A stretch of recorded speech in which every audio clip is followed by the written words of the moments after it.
Day 7, Exodus chapter 17, verses 10 to 13. Moses was a man appointed by God. He had power before God and man. Here, literally, the power was in his hand. It was a physical sign that the people could see. Moses had learnt to rely on the anointing that God had placed on his life, to stand up and to be the leader that he was called to be, to trust God, that he would be with them as they moved as an army against an adversary of God's people. Joshua did what he was trained to do and fought against Amalek. Moses knew there was another part to battle, a more important part.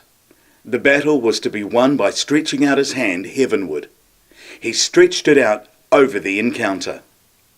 He trusted and believed in God for victory, and so it was, when he moved properly in the authority that God had given him.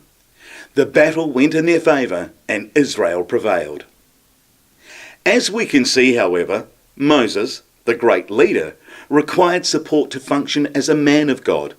Much is said of leadership these days, not so much about a leader's dependence on effective prayer support. Let us as leaders depend on supportive prayer hands, and all of us pray for leaders in our churches and in the Assemblies of God movement.